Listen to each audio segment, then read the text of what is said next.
ये खबर पारुल यूनिवर्सिटी द्वारा प्रस्तुत की गई है। 26 मई 2014 को प्रधानमंत्री नरेंद्र मोदी ने देश की कमान संभाली। तब से अब तक प्रधानमंत्री के तौर पर 12 साल पूरे करते हुए उन्होंने एक नया रिकॉर्ड बना दिया। इस दौरान देश के हर सेक्टर में कई बड़े बदलाव देखने को मिले।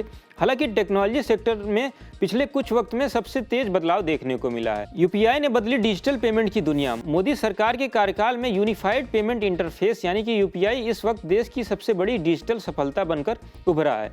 2016 में लॉन्च हुए यूपीआई ने ऑनलाइन पेमेंट को काफ़ी आसान बना दिया। आज भारत में हर महीने करोड़ों रुपए के ट्रांजैक्शन यूपीआई के जरिए हो रहे हैं। छोटे दुकानदारों से लेकर बड़े कारोबारियों तक डिजिटल पेमेंट आम लोगों की लाइफ का हिस्सा बन गया है। इतना ही नहीं, कई अन्य देशों ने भी भारत के यूपीआई मॉडल में दिलचस्पी दिखाई है। स्मार्टफोन मैन्युफैक्चरिंग का हब बना भारत। एक वक्त वो भी था जब भारत ज़्यादातर स्मार्टफोन इंपोर्ट करता था, लेकिन आज भारत दुनिया के सबसे बड़े स्मार्टफोन मैन्युफैक्चरिंग हब में से एक बन गया है। मेक इन इंडिया और प्रोडक्शन लिंक्ड इंसेंटिव जैसी स्कीम के चलते एप्पल, सैमसंग और कई ब्रांड्स भारत में अपना प्रोडक्शन बढ़ा रहे हैं। इसके चलते देश में रोजगार के नए अवसर पैदा हुए हैं और इलेक्ट्रॉनिक्स एक्सपोर्ट में भी रिकॉर्ड बढ़ोतरी देखने को मिली है। 2014 में देश के कई हिस्सों में इंटरनेट कनेक्टिविटी काफ़ी खराब थी, लेकिन पिछले एक दशक में न केवल सिर्फ 4G नेटवर्क की तेज़ी से विस्तार किया गया, बल्कि अब वो 5G सेवाएं देश के ज़्यादातर शहरों और कस्बों तक पहुँच रही हैं।